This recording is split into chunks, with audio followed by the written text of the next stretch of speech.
In rationalist, we have already discussed some part of Descartes. Okay. Today we will complete Descartes. We will complete Spinoza. Okay. Leibniz we will complete in evening or tomorrow morning.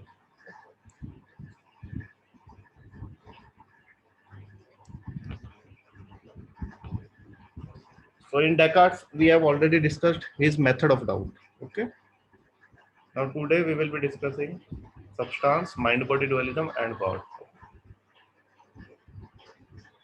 If anyone having any doubt in method of doubt, you can ask. The method of doubt we have already discussed. कर लिया था ना discuss? Method of doubt we have already discussed.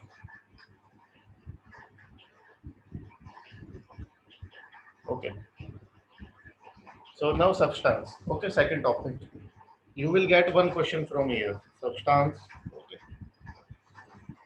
We have to discuss substance of Descartes, Spinoza, Leibniz, Locke, Berkeley, Hume. Okay. So now we have already discussed the concept of substance in Plato and Aristotle. If you remember, in Plato and Aristotle, we have already discussed this thing. For Plato, what is substance? For Plato, what is substance? Anyone? For Plato, what is substance?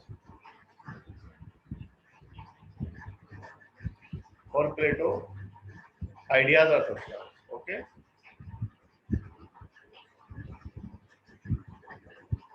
Ideas, form, universal. Okay.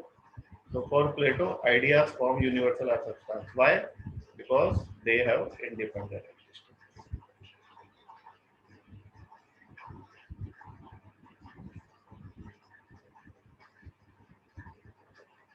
Okay. So substance, for being a substance according to Plato, the most important thing is independent existence. Now Aristotle reacted on this concept of Plato's substance. Aristotle said that the ideas or form don't have basically independent existence, rather form and matter,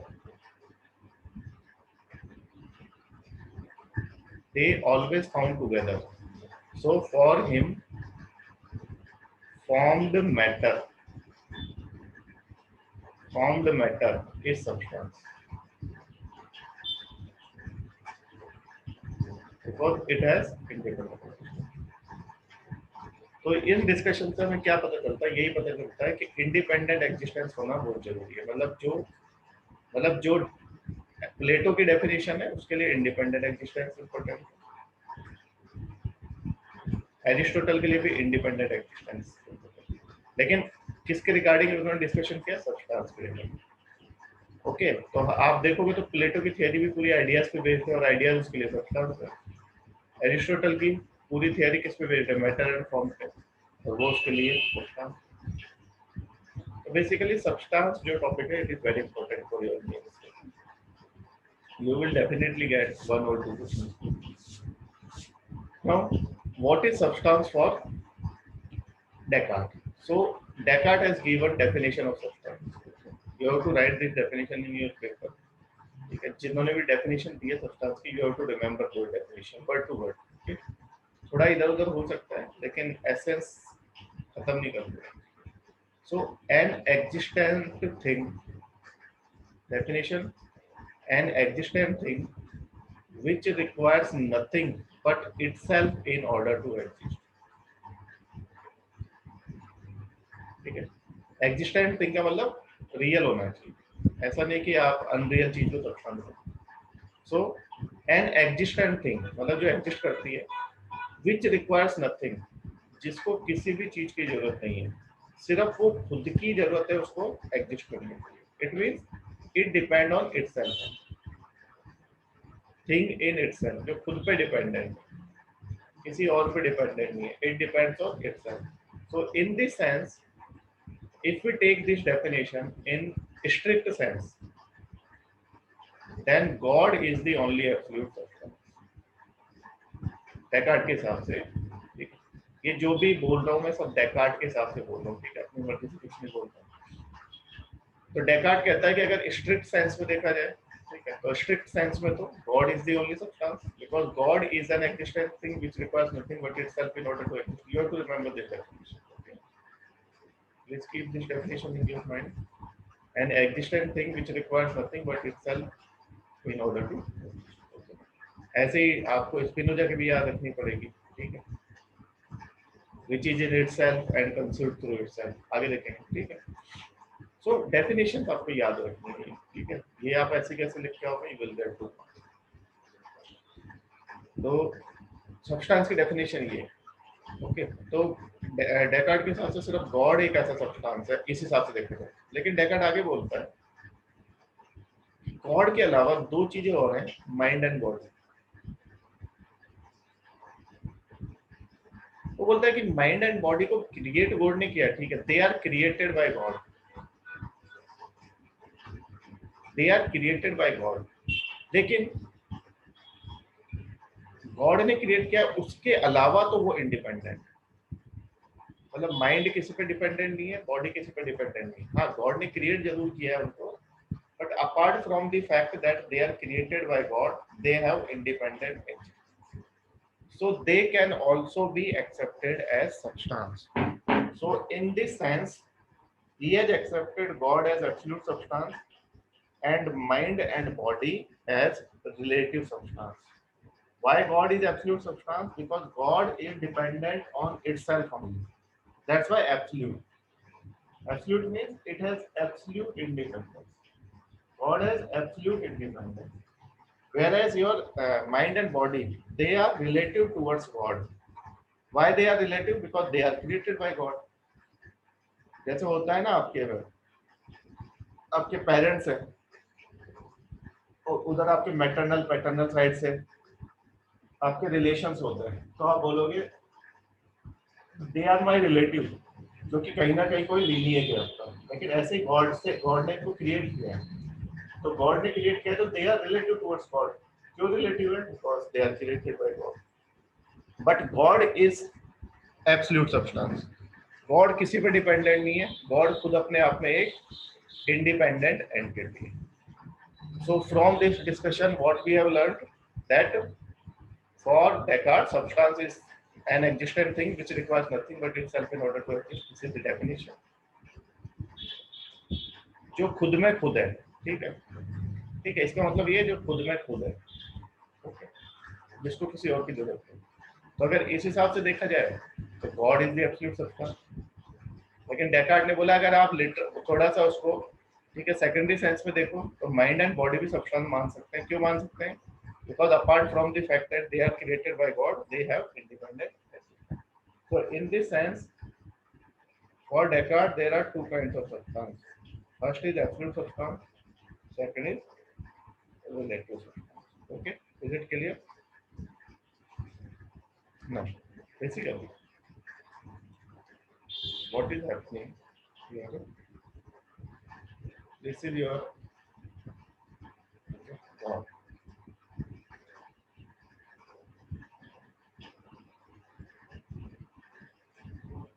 Absolute substance, absolute, okay. God is absolute substance. Why God is absolute substance? Because it is independent, infinite, not dependent on it. God ने अब दो create कर दिए, mind and body.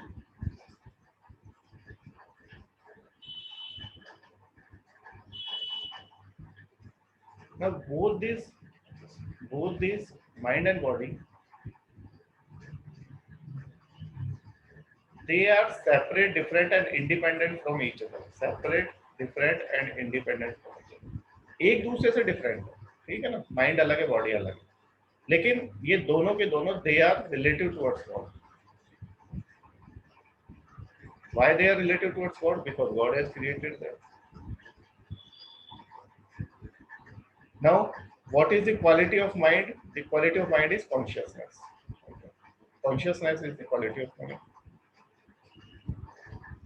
And what is the quality of body? Extension. Body तो extend करेगी, space बताइए। Consciousness कैसी होती है आपकी? कॉन्शियसनेस को आप डिवाइड नहीं कर सकते, इनडिविजिबल।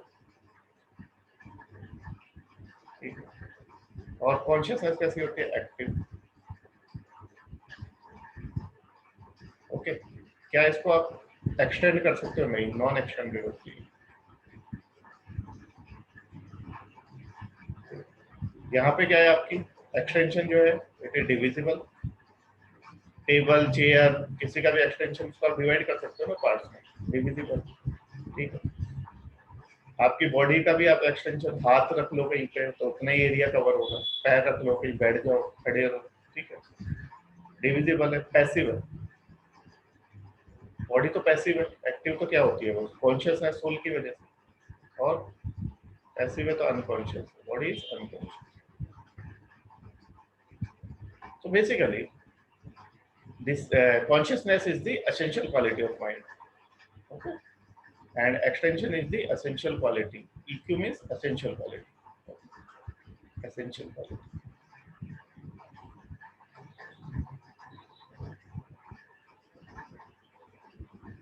तो डेकार्ड की अगर हम फिलोसफी समझे, तो डेकार्ड ने बोला कि गॉड है, गॉड एब्सोल्यूट सब्सटेंस। गॉड ने माइंड एंड बॉडी दो चीजें क्रिएट करी। हालांकि ये दोनों, माइंड और बॉडी, एक दूसरे से सेपरेट, डिफरेंट और इंडिपेंडेंट है, लेकिन गॉड की तरफ वो रिलेटिव है। क्यों गॉड की तरफ रिलेटिव है? Because they are dependent on God. They are dependent on God.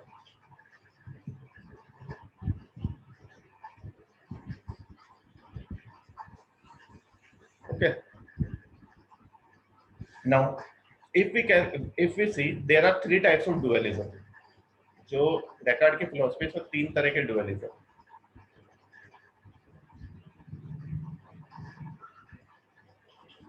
ठीक है, तीन तरह के डुअलिज्म मतलब एक ही चीज के इसने दो दो चीजें मानी है। पहला क्या है? पहला डुअलिज्म है सब्सटेंस का, एब्सोल्यूट सब्सटेंस गॉड, और दूसरा क्या माना है? Relative substance, mind and body. तो पहला डुअलिज्म तो ये हो गया, absolute substance versus relative substance. Okay. Second dualism क्या है? Mind and body. Mind conscious है, बॉडी आपकी अलग है, अनकॉन्शियस। तीसरा डुअलिज्म क्या है? तीसरा है क्वालिटी। क्वालिटी में difference, qualitative dualism. Qualitative dualism किस किस के बीच है? कॉन्शियसनेस और एक्सटेंशन के बीच। ठीक है, कॉन्शियसनेस में जो क्वालिटी है ये वाली, और एक्सटेंशन में जो क्वालिटी है ये डिफरेंट है एक दूसरे से। ठीक है, ये दूसरे क्या है? Separate, different and independent. ठीक है, डुअलिज्म का मतलब यही है ना, दो इंडिपेंडेंट रियलिटी एग्जिस्ट करती है। ठीक है, तो यहाँ पे एब्सोल्यूट सब्सटेंस और रिलेटिव सब्सटेंस के बीच में डुअलिज्म है। दूसरा माइंड और बॉडी के बीच में डुअलिज्म है। तीसरा क्वालिटेटिव डुअलिज्म। तो जब भी आप डेकार्ट में माइंड बॉडी डुअलिज्म लिखोगे, पेपर में माइंड बॉडी डुअलिज्म पूछेगा, you have to write these two dualism. Okay, absolute substance versus relative substance, and qualitative dualism. Qualitative dualism means extension versus consciousness. Okay, so this is your basically substance and some brief discussion, or briefly detailed discussion about substance. Okay, so hopefully it is clear to all of you. Okay, now तो ये आपका substance हो गया। अब three types of dualism अभी मैंने आपको समझाया। डेकार्ट में तीन तरह का डुअलिज्म है, absolute versus relative substance, mind body dualism, and third is qualitative dualism. Okay, तो आपके डुअलिज्म आएगा तो आप ये बना सकते हो, ये चार्ट जैसा मैंने बनाया। You can create such a graph there, such a small chart there, like this. God, mind, body, consciousness, extension. लेकिन वहाँ पे ये पूरा लिखना, गॉड को चीज मत लिखना चाहिए, गॉड कॉन्शियसनेस को पूरा लिखना चाहिए। ठीक है, तो ये आपका माइंड बॉडी डुअलिज्म। तीन तरह के डुअलिज्म होते हैं, जिसमें सबसे इंपॉर्टेंट डुअलिज्म कौन सा है? Mind body dualism. क्योंकि डेकार्ट के सिलेबस में ये अलग से लिखा हुआ है, तो सबसे इंपॉर्टेंट डुअलिज्म क्या है?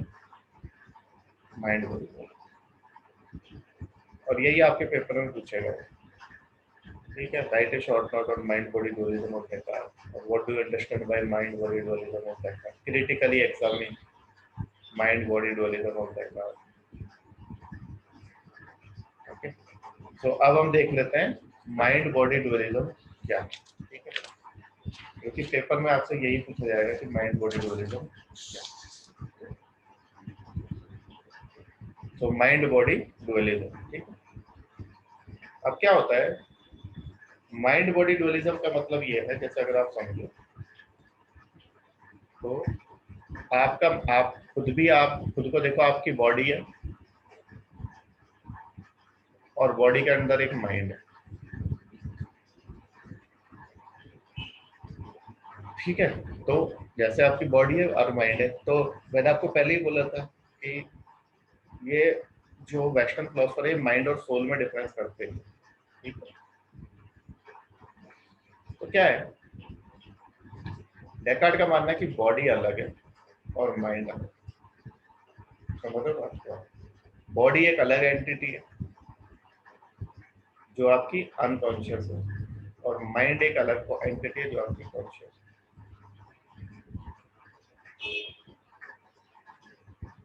इसके कहने का मतलब है दोनों में कोई रिलेशन नहीं, दोनों एक दूसरे से सेपरेट, माइंड और बॉडी दो सेपरेट एंटिटी।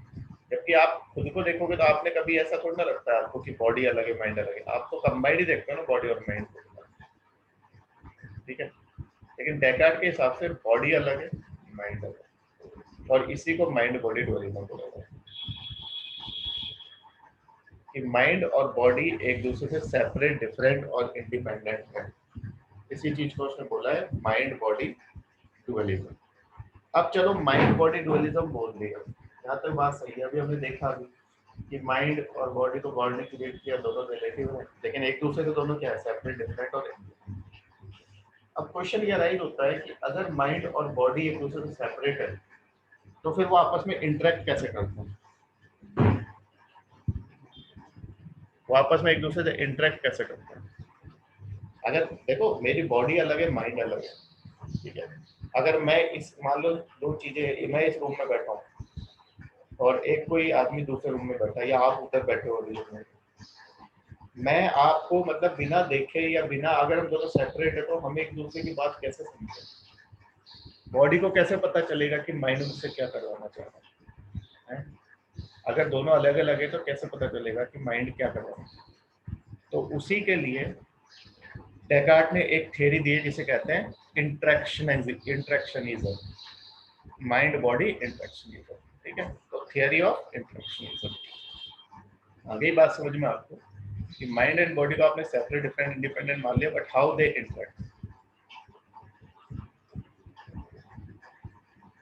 क्योंकि बॉडी को तो जब तक माइंड से सिग्नल नहीं मिलेगा तब तक वो कुछ रिएक्ट ही नहीं करेगी, ठीक है। तो बॉडी को रिएक्ट करने के लिए बॉडी नीड सम सिग्नल, और वो सिग्नल जब उसको मिलेंगे तभी वो रिएक्ट कर पाएगी, उससे पहले तो वो रिएक्ट कर नहीं सकती। तो इसलिए डेकार्ट को फिर ये समझ नहीं आया कि कैसे करें, तो फिर थ्योरी दी जिसे कहते हैं थ्योरी ऑफ इंट्रैक्शनिज्म। तो थ्योरी ऑफ इंट्रैक्शनिज्म क्या बोलती है कि mind and body interact upon each other through pineal gland, okay. Pineal gland से वो एक दूसरे पे इंटरेक्ट करते हैं, ओके। तो पीनियल ग्लैंड से अगर इंटरेक्ट करते हैं, ठीक है, तो कैसे करते हैं यही इसने इसमें समझाया। देखो वो क्या रहा है, पीनियल ग्लैंड पता है ना आपको, साइंस थोड़ी बहुत पढ़ी होगी।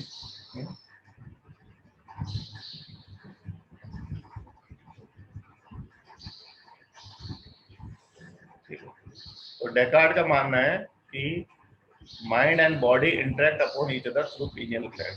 कैसे? ये पीनियल ग्लैंड जो है ना, that is the seat of the soul.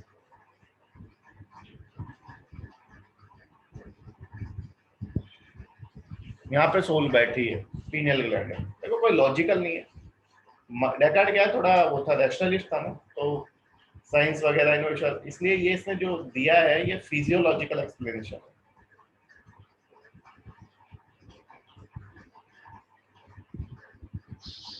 Descartes क्या बोलता है, पीनियल ग्लैंड है, वहां पे सोल है, इस पीनियल ग्लैंड के थ्रू ये कनेक्टिंग पॉइंट है दोनों में, माइंड में और बॉडी में। This pineal gland is the connecting point. जैसे मान लो मैं यहाँ बैठा हूँ, कोई दूसरा दूसरे रूम में बैठा है, और यहाँ बीच में एक कोई गेट पे, हम दोनों का जो कॉमन गेट है, यहाँ पे एक बंदा कोई बैठा है, तो ये इसको बोलेगा, ये मेरे को बोलेगा, फिर मैं इसको बोलूंगा, ये यानी ये इस तरह से कनेक्शन है पीनियल ग्लैंड। ठीक है, इतना डिटेल में जाने की जरूरत नहीं, पेपर में सिर्फ ये लिखना है पीनियल ग्लैंड। ठीक है, तो पीनियल ग्लैंड के थ्रू एक दूसरे पर रिएक्ट करते हैं, जैसे हॉर्स एंड हॉर्स राइडर का ये एग्जांपल दिया है। ये कहता है कि जैसे हॉर्स अलग है, हॉर्स राइडर अलग है, दोनों है तो अलग अलग ही भाई। Am I audible, am I audible, am I audible, okay. Horse और हॉर्स राइडर है, ठीक है, तो अब क्या होता है, आपका हॉर्स राइडर जैसे ही, जैसा आपने देखा होगा कभी हॉर्स रेसेस देखी होंगी, कुछ लोगों ने पैसा वैसा भी लगाया होगा, अगर होगा तो पैसा, तो अगर आप देखो, तो जैसे ही हॉर्स राइडर जैसे करता है, जैसे थोड़ा सा वो कुछ भी अपना मतलब कि रिएक्ट करता है, तो उसका असर सीधा हॉर्स पे पड़ता है, वो अपनी स्पीड बढ़ा लेता है, कम कर लेता है, मुड़ जाता है। तो डेकार्ड कहता है जैसे हॉर्स राइडर के कहने पे, although both are separate different and independent, है तो अलग अलग ही, जैसे हॉर्स राइडर के कहने पे हॉर्स रिएक्ट करता है, सिमिलरली माइंड एंड बॉडी एक दूसरे से इंटरेक्शन करते हैं through pineal gland. Okay. So in this way he has tried to explain mind body interaction. Okay, तो क्या बोलता है वो कि पीनियल ग्लैंड लोकस है, ठीक है, और ये सब हो किसके कारण है, गॉड के कारण। गॉड ने इस तरह से ये कंजंक्शन क्रिएट किया है, ठीक है, गॉड ने पहले से इस तरह से क्रिएट किया है कि भाई माइंड और बॉडी, क्योंकि अभी आपको मैंने बताया था माइंड एंड बॉडी को किसने क्रिएट किया है, गॉड ने, कि माइंड एंड बॉडी हमेशा एक दूसरे पे कैसे रिएक्ट करेंगे, थ्रू पीनियल ग्लैंड। ओके, तो पेपर में आपके माइंड बॉडी डुअलिज्म पूछा जाएगा, तो उस पर पहले सब्सटेंस लिख देना, फिर ये लिख देना, फिर ये लिख देना, ठीक है। जितना मैंने आपको यहाँ लिख के दिया है, इससे आपका काम चल जाएगा। नोट्स एक बार पढ़ लेना बेटर क्लियरिटी के लिए, लेकिन ये जो मैं समझा रहा हूँ, ये भी पेपर में आपके स्लाइड्स जो हैं ऐसे भी लिख के आ जाओगे, मतलब इनको अपने वर्ड्स में लिख सकते हो, समझ तो आपका आएगा। और एक बार जो आपको प्रिंटेड नोट्स मिले उनको भी देख लिया करो एक बार, ठीक है। तो this is your theory of interaction. इसमें किसी को कोई डाउट है, क्लियर है ये, is it clear? Okay, now criticisms, these are very important. Okay, if you are planning to write UPSC or KS or any exam, you will get one question from here, criticism. Okay, तो criticisms को हमेशा अच्छे से समझो, ठीक है। और दूसरी बात, इसलिए मैं कहता हूँ आपको प्रिंटेड नोट्स जो है ना, कि वो पढ़ लेना एक बार, गो थ्रू दैट। एक बार मैंने पढ़ा दिया, उसके बाद हार्डली आपको डेकार्ड को पढ़ने में मेरे ख्याल से 10 से 15 मिनट लगेंगे, इससे ज्यादा नहीं लगेंगे, ठीक है। तो एक बार पढ़ लिया करो प्रिंटेड नोट। तो क्रिटिसिज्म में पहला क्रिटिसिज्म क्या है कि हॉर्स एंड हॉर्स राइडर वाली एनालॉजी जो है वो फेलिशियस है। क्यों फेलिशियस है, कोई बता सकता है? Analogy of horse and horse rider is fallacious, why?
Sorry मैं म्यूट था।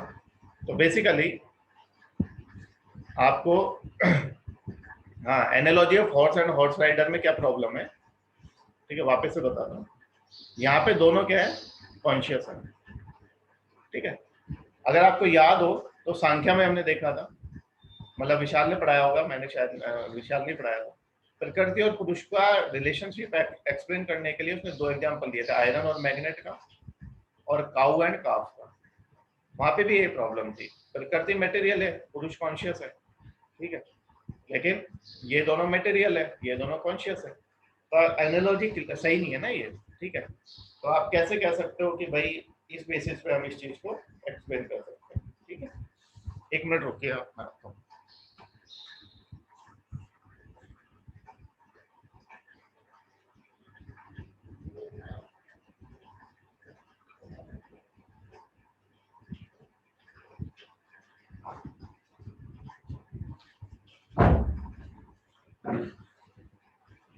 so in Sankhya also this was the problem, okay। Sankhya में भी सेम प्रॉब्लम थी, he was unable to explain relation between prakriti and purush. Why? Because the examples given were not correct. Because if you want to prove the analogy between prakriti and purush, you have to give examples of similar nature, okay। But in this case iron and magnet का example दिया था उसमें, यहाँ पे दोनों आपके material है, और काऊ एंड काफ का दिया था, तो क्रिटिसाइज तो किया जाएगा ना फिर। तो ऐसे ही सेम यहाँ पे माइंड और बॉडी में से एक आपका माइंड तो आपका कॉन्शियस है, बॉडी आपकी अनकॉन्शियस है, ठीक है, मटेरियल है। तो आप इन चीजों को दो कॉन्शियस चीजों के बेसिस पे कैसे एक्सप्लेन कर सकते हो, ठीक है। ऐसे ही आपने देखा होगा चारवाका में भी ये दिक्कत थी, चारवाक ने अर्थ एयर वाटर फायर के बेसिस पे कॉन्शियसनेस को ओरिजिनेट कर दिया, ठीक है। लेकिन कॉन्शियसनेस तो कैसी है आपकी, कॉन्शियसनेस तो आपकी क्या है, कॉन्शियस है, एक कॉन्शियस एलिमेंट है कॉन्शियसनेस, तो वो अनकॉन्शियस एलिमेंट से कैसे ओरिजिनेट हो सकती है। तो थोड़ा सा दिमाग लगाओगे, you will be able to write criticisms on your own, ठीक है। कोई बहुत ज्यादा इसमें रॉकेट साइंस नहीं है कि कोई फॉर्मूला लगेगा, कुछ लगेगा, you can easily write criticism, okay। so first criticism is analogy of horse and horse rider is wrong. Why it is wrong? Because horse and horse rider both are conscious, but in case of mind and body, one is conscious, one is material, okay। Second thing, some passions of the body have a direct impact on the mind, for example fear, love, hatred, etc, ठीक है। Basically क्या है, ये कुछ patience ऐसे होते हैं, fear, love, hatred, ये आपकी बॉडी से आपको दिखाई देता है, ठीक है। कोई डरेगा तो उसकी बॉडी रिफ्लेक्ट करेगी इस चीज को, ठीक है। कोई अगर प्यार है, लव है, हेट्रेड है, ये सब आपकी बॉडी से रिफ्लेक्ट होता है, ठीक है। लेकिन डेकार्ट ने इनको किसका पैशन माना, डेकार्ट ने क्या माना कि ये सब माइंड के वो हैं, ठीक है। लेकिन ये माइंड के नहीं है, ये किसके हैं, ये बॉडी के पैशन। फियर होगा तो बॉडी से पता चलेगा, लव, हेट्रेड, ये सारी चीजें कहाँ से फील होती है, बॉडी से। तो डेकार्ट के हिसाब से माना जाए तो डेकार्ट के हिसाब से तो ये सब चीजें किससे बिलोंग करती है, माइंड से, क्योंकि उसने बॉडी को तो क्या मान लिया, अनकॉन्शियस, फीलिंगलेस, ओके। तो second problem is this, okay. Third क्या है, गिलबर्ट राइल ने क्या बोला है, dogma of a ghost in A machine. जैसे होता नहीं है कि आप बॉडी एक मशीन, बॉडी एक क्या है आपके घोस्ट की तरह नहीं, बॉडी एक मशीन की तरह, और उसमें आपने कोई माइंड डाल दिया जो घोस्ट की तरह।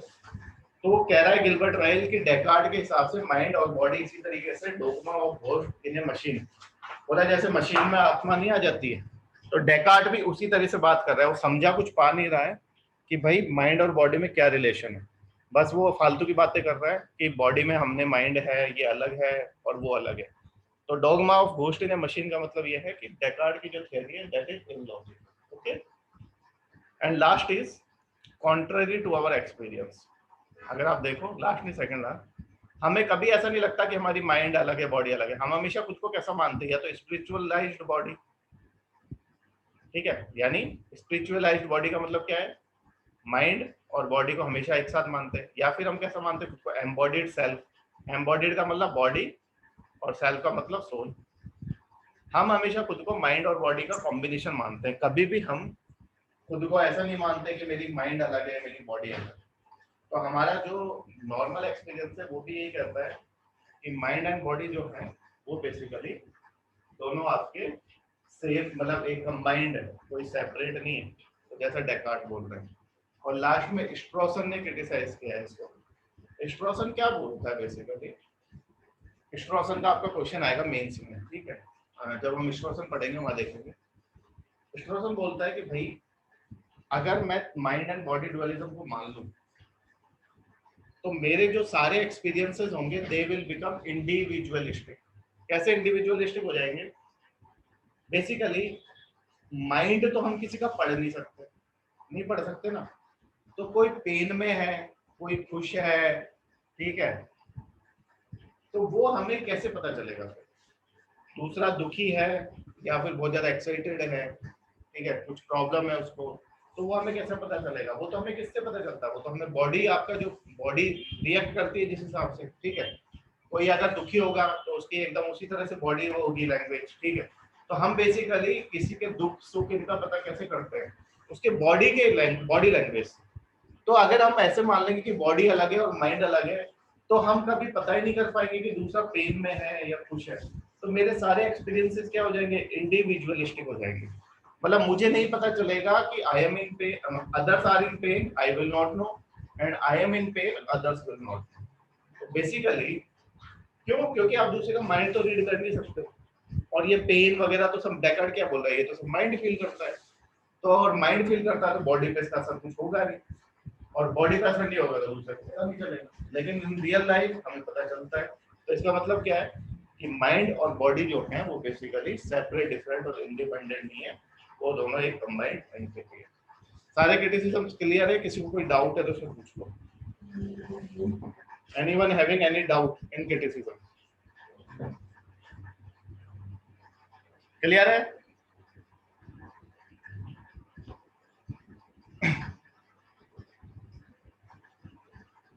Okay, now God. What is the view of Descartes on God? तो Descartes has not created doubt on God. ठीक है, मैंने पहले ही बोला था तीन चीजों पे डाउट क्रिएट नहीं किया, गॉड, सोल एंड वर्ल्ड।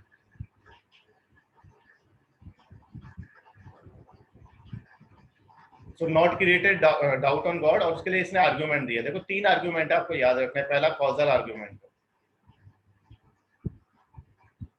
दूसरा कॉस्मोलॉजिकल आर्ग्यूमेंट है, ये आपके सेकंड पेपर में आएंगे फिलोसफी ऑफ रिलीजन में। कॉस्मोलॉजिकल आर्ग्यूमेंट पे क्वेश्चन आएगा आपको 15 नंबर का सेकंड पेपर में, ठीक है। कॉस्मोलॉजिकल आर्ग्यूमेंट, और थर्ड आपका ऑन्टोलॉजिकल आर्ग्यूमेंट। तो ठीक है, समझो। कॉजल आर्ग्यूमेंट क्या कहता है? डेकार्ट कहता है कि हम जब पैदा होते हैं, ठीक है, पैदा होते ही हमारे दिमाग में गॉड का एक इनेट आइडिया होता है कि गॉड कैसा है, perfect, infinite, full of attributes. बोला इस आइडिया का कॉज क्या हो सकता है? What can be the cause? अब देखो इसका कॉज हम लोग तो हो नहीं सकते क्योंकि हम तो फाइनाइट है। मैंने आपको पहले भी बताया था कॉज इफेक्ट थ्योरी में कि भाई कॉज और इफेक्ट में सिमिलरिटी होनी चाहिए। तो डेकार्ट का कहना है कि ये कॉज, जब आपका ये हमारे दिमाग में जो आइडिया है वो परफेक्ट और इनफाइनाइट गॉड का आइडिया है, तो उसका कॉज क्या होना चाहिए? उसका कॉज भी उसके जैसे होना चाहिए। तो कोई ह्यूमन बीइंग नहीं हो सकते क्योंकि वो तो फाइनाइट है, ठीक है। बाकी दुनिया की कोई चीज नहीं हो सकती क्योंकि दुनिया की हर चीज फाइनाइट है। तो वो आइडिया हमारे दिमाग में किसने क्रिएट किया होगा? किसी परफेक्ट और इनफाइनाइट चीज ही उसका कारण रहा होगा, और वो परफेक्ट और इनफाइनाइट चीज क्या है? गॉड। तो पहला आर्गुमेंट के लिए देखो, बेसिकली गॉड जो माना है ना, जिन्होंने गॉड को, पहले गॉड को मानते फिर आर्गुमेंट थे, तो यहाँ पे भी वही आर्गुमेंट। तो कॉजल आर्गुमेंट क्या कहता है कि दिमाग में पहले से परफेक्ट और आपका परफेक्ट और इनफाइनाइट गॉड का idea, innate idea, innate idea means by birth जो होता है आइडिया, उन्हें इनेट आइडिया कहते हैं। तो पहला वर्ड लिखा है ना इसमें, innate idea. Innate idea means perfect वो बाय बर्थ, ठीक है। तो we have an innate idea of God, okay. तो what can be the cause? तो उसका कॉज भी वैसे होना चाहिए, तो वो कॉज क्या है उसका? खुद गॉड है, ओके। इसलिए हमारे दिमाग में वो आइडिया। तो first argument is clear. Second is cosmological argument.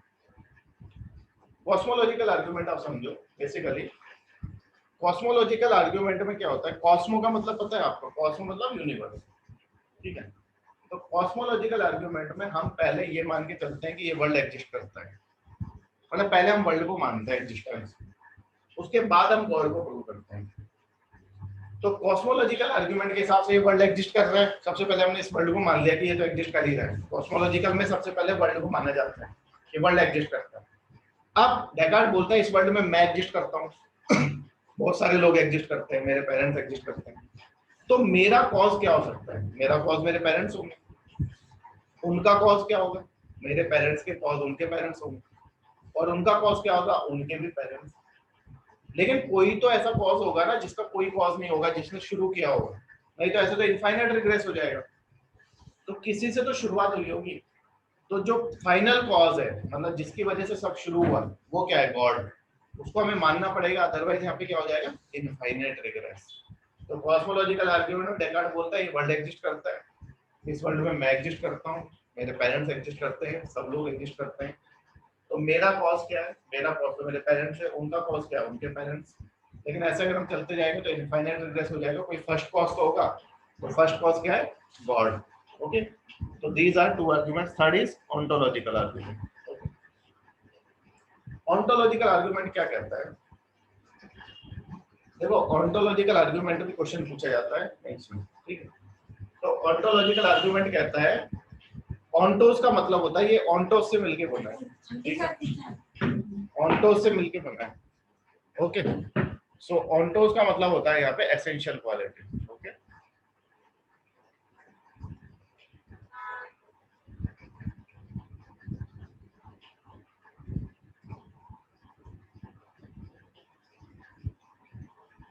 ठीक है।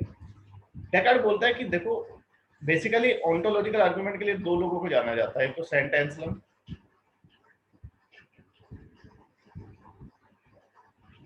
और दूसरा डेकार्ट, और इन दोनों को क्रिटिसाइज करने के लिए कांट को जाना जाता है। Can't is the biggest critic of ontological argument. Okay, you will get one question from here in your second paper, okay, philosophy of religion, वहां पे आएगा क्वेश्चन। तो ऑन्टोलॉजिकल आर्गुमेंट, ऑन्टोस का मतलब होता है एसेंशियल क्वालिटी। डेकार्ट क्या बोलता है कि भाई गॉड एक ऐसा परफेक्ट बीइंग है जिससे ग्रेटर कोई और चीज एग्जिस्ट नहीं कर सकती, ठीक है। अगर गॉड है, परफेक्ट है, तो परफेक्ट का मतलब उसमें सब क्वालिटीज है, और अगर उसमें सारी क्वालिटीज होनी चाहिए तो उसमें एग्जिस्टेंस भी एक क्वालिटी होनी चाहिए, क्योंकि existence is also a quality. तो वो बोलता है कि God is a perfect being, ये लाइन याद रखनी है आपको, ऐसे कैसे लिखनी है पेपर में, God is a perfect being greater than which nothing can be perceived, it possesses all the qualities and existence is an essential quality of God, and therefore existence is an essential quality of। अगर मैं perfect हूं तो मेरे में सारी qualities होंगी, सारी qualities होगी तो एग्जिस्टेंस भी एक क्वालिटी है। ओके, ऐसे ही एंसलम ने प्रूव किया सिमिलर वे में। एंसलम ने भी यही बोला है, एंसलम आपके 11वीं सेंचुरी का फिलोसोफर था, फिर डेकार्ट आया आपका, ठीक है। डेकार्ट तो मॉडर्न फिलोसोफर है, मैंने उस दिन आपको बताई थी हिस्ट्री, ठीक है ना, डार्क एज के बाद आया है। तो बेसिकली डेकार्ट ने एंसलम के आर्गुमेंट को आगे लेके गया है, ये दोनों बड़े वो माने हुए हैं ऑन्टोलॉजिकल आर्गुमेंट के लिए। तो ऑन्टो का मतलब होता है एसेंशियल क्वालिटी। बाकी ये तीनों argument, causal argument, ontological argument, cosmological argument, हम डिटेल में देखेंगे फिलॉसफी ऑफ रिलीजन में, बहुत इंटरेस्टिंग है, यहाँ से क्वेश्चन आता ही आता है, ठीक है ना। आपसे आएगा proof for the existence of God में, यहाँ से क्वेश्चन आएगा, ठीक है। तो ये आपके तीन आर्गुमेंट दिए, अब उसके क्रिटिसिज्म से, ओके, क्रिटिसिज्म आर इंपॉर्टेंट, तो क्रिटिसिज्म देख लो। Kant biggest critic of ontological argument, Kant कहता है कि एग्जिस्टेंस को आप प्रेडिकेट और क्वालिटी नहीं मान सकते। देखो जैसे मैं हूं ना, मैं एग्जिस्ट करता हूं, बोलता है एग्जिस्टेंस को आप प्रेडिकेट और क्वालिटी नहीं मान सकते। बोला एग्जिस्टेंस तो सबसे पहले प्री कंडीशन है कुछ भी होने के लिए, सबसे पहले तो आदमी एग्जिस्ट करेगा तभी तो वो कुछ कर पाएगा। तो एग्जिस्टेंस को आप क्वालिटी नहीं मान सकते, एग्जिस्टेंस तो एक प्री कंडीशन है एक्सपीरियंस फाइंड आउट करने के लिए। You can not treat existence as a predicate और क्वालिटी, ठीक है। एग्जिस्टेंस को आप प्रेडिकेट और क्वालिटी नहीं मान सकते, क्यों, क्योंकि एग्जिस्टेंस तो एक सब्जेक्ट है ना भाई। आई एग्जिस्ट मींस मैं एक सब्जेक्ट हूं, मैं एग्जिस्ट करता हूं, फिर मैं चीजों को मतलब वो करूंगा, एक्सपीरियंस करूंगा। तो for can't existence is a pre condition for finding experience. Is it clear? Existence को आप प्रेडिकेट और क्वालिटी की तरह नहीं मान सकते। वो तो सबसे पहली चीज है, मतलब एग्जिस्टेंस तो सबसे पहली चीज है जो चाहिए आपको कोई भी एक्सपीरियंस के लिए। उसको आप कैसे क्वालिटी और प्रेडिकेट, क्योंकि प्रेडिकेट और क्वालिटी क्या होते हैं, तो डिपेंडेंट हो। दूसरी चीज, सेकंड पॉइंट इसी में, ये पहली पॉइंट है, this one is first point. Second point ये इसी में होता है, अगर एग्जिस्टेंस को आप प्रेडिकेट मान लोगे या क्वालिटी मान लोगे तो इनफाइनाइट रिग्रेस हो जाएगा। क्यों? क्योंकि आपने क्वालिटी मान लिया एग्जिस्टेंस को, फिर वो किसी और चीज पे डिपेंडेंट होगी, है ना? फिर वो जो चीज पे डिपेंडेंट है वो किसी और पे डिपेंडेंट होगी, फिर वो किसी और पे डिपेंडेंट होगी, वो किसी और पे डिपेंडेंट होगी, क्योंकि क्वालिटीज तो हमेशा क्या होती हैं, डिपेंडेंट होती हैं। Then it will lead to infinite regress. Okay, paper में सिर्फ आपको इसी तरीके से पॉइंट लिखने हैं जैसे मैंने लिखे। आपके नोट्स में थोड़ा एक्सप्लेन करके लिखे होंगे, इतना एक्सप्लेन करके नहीं लिख पाओगे क्योंकि टाइम नहीं होता है। तो इस तरह से आपको शॉर्ट में अपने बनाने से नोट्स। तो एग्जिस्टेंस में दो प्रॉब्लम है। पहला तो ये प्री कंडीशन है एक्सपीरियंस के लिए, इसको आप वो नहीं मान सकते, क्वालिटी या प्रेडिकेट। और अगर आप इसको प्रेडिकेट और क्वालिटी मानोगे तो it will lead to infinite regress. ठीक है, ये क्लियर होना चाहिए, इसमें बहुत क्वेश्चन आता है। How Kant has criticised Descartes's God. ठीक है, how Kant has criticised God. ठीक है। Second is cause effect theory, ये भी कांट का ही है। ठीक है, कांट में हम डिटेल में पढ़ेंगे चीजें। कांट ने कॉज इफेक्ट थियरी भी अप्लाई नहीं होती। कांट के हिसाब से कॉज इफेक्ट थियरी भी गॉड के केस में अप्लाई नहीं होती। क्यों नहीं होती है? बेसिकली कांट का कहना है कि कॉज इफेक्ट थियरी हम कहाँ अप्लाई कर सकते हैं, इस वर्ल्ड की चीजों से। इस वर्ल्ड में हम रह रहे हैं, बोला आप उसके बेसिस पे गॉड को कैसे प्रूव कर सकते हो, उस वर्ल्ड पे कैसे अप्लाई कर सकते हो। कॉज इफेक्ट थियरी तो इस वर्ल्ड की चीजों पे अप्लाई होती है। तो अगर आप उस वर्ल्ड पे कर रहे हो तो आप कैटेगरिकल मिस्टेक कर रहे हो।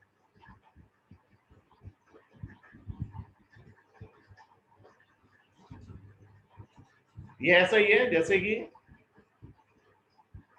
आपका कोई कॉइन है, वो गिर गया। ठीक है, ये कॉइन है सपोज। ठीक है, ये यहाँ पे आपका, यहाँ पे डार्क है और यहाँ पे लाइट है।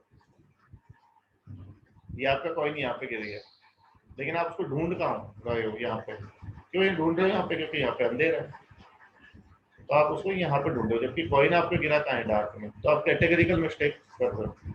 यहाँ मिलेगा कॉइन नहीं, गिरा तो यहाँ पे, यहाँ का ऐसा मिलेगा, यहाँ गिरा। सेम यहाँ पे आप कॉज इफेक्ट थ्योरी इस वर्ल्ड में अप्लाई कर सकते हो, गॉड पे नहीं अप्लाई कर सकते। तो कॉजल आर्ग्यूमेंट है जो आपने दिया है वो गलत है। फिर ह्यूम क्या है? ह्यूम भी गॉड को रिफ्यूट करता है, ह्यूम ने भी रिफ्यूट किया है। ह्यूम के हिसाब से ना गॉड का आइडिया मिलता है हमें, ना गॉड का इंप्रेशन मिलता है हमें, और कॉज इफेक्ट थ्योरी भी गॉड पे अप्लाई नहीं होती है। Okay, so Kant and Hume refuted Descartes's God. Okay, clear है? Last is world. डेकार्ट का लास्ट टॉपिक है वर्ल्ड। तो वर्ल्ड में क्या है? डेकार्ट का कहना है कि हम वर्ल्ड पे तो डाउट क्रिएट कर ही नहीं सकते। क्यों नहीं कर सकते? क्योंकि वर्ल्ड किसने क्रिएट किया है? गॉड ने। और अगर आप वर्ल्ड पे डाउट क्रिएट कर दोगे तो गॉड विल बिकम डिसीवर। लेकिन ऐसा है नहीं, क्योंकि गॉड क्या है? गॉड तो डिसीवर नहीं, गॉड तो परफेक्ट है, गॉड इनफाइनाइट है। सो doubt cannot be created on world, because if it is created then God will become deceiver. Okay, तो वर्ल्ड का क्वेश्चन तो आएगा तो यही सब चीजें लिखनी है। ठीक है, वर्ल्ड का पूछेगा तो आपको यही गॉड के बारे में लिखना है पहले, कि गॉड को उसने माना है अनडाउटेडली, और गॉड ने वर्ल्ड को क्रिएट किया है, इसलिए वर्ल्ड पे हम डाउट क्रिएट नहीं कर। तो it completes your Descartes. Significance है डेकार्ट का, कोई पूछेगा नहीं पेपर में, फिर भी इसको मॉडर्न वेस्टर्न फिलोसफी का फादर बोला जाता है, मैं पहले बता चुका हूँ। ठीक है, साइंटिफिक टेम्परामेंट इसने किया, क्योंकि इससे पहले तक क्या चल रहा था? डार्क एज चल रहा था। ओके, पॉप का साम्राज्य था, उस पर क्वेश्चन उठाया इसने। ठीक है, उस पर रिलीजियस जो भी थी आपके, ठीक है, रिलीजियस टायरनी, उस पर क्वेश्चन उठाया। फिर इससे इंस्पायर होकर स्पिनोजा की फिलोसफी है, लाइबनिज भी इससे इंस्पायर्ड है, कांट भी इससे इंस्पायर्ड है, लॉक भी इससे इंस्पायर्ड है। और इसका एक वो भी था स्टूडेंट, हुसरल ने इससे इंस्पायर्ड होकर मॉडर्न फिनोमेनोलॉजी एक फिलोसफी लिखी है, ये भी पढ़ेंगे हम, यहाँ से भी क्वेश्चन आता है। तो हुसरल कहता है कि भाई मेरी जो फिनोमेनोलॉजी है वो पूरी तरह से डेकार्ट के मेथड पे बेस्ड है, मतलब डेकार्ट से इंस्पायर्ड है। इसलिए वो कहता है कि डेकार्ट को हम राइट फोररनर भी कह सकते हैं मॉडर्न फिनोमेनोलॉजी, क्योंकि इसने शुरुआत की थी। ओके, तो ये आपका डेकार्ट खत्म होता है। अभी के लिए इतना ही, शायद शाम को आपकी क्लास में लूंगा, टाइम आपको बता दिया जाएगा। ठीक है, तो ठीक है, okay, have a good day.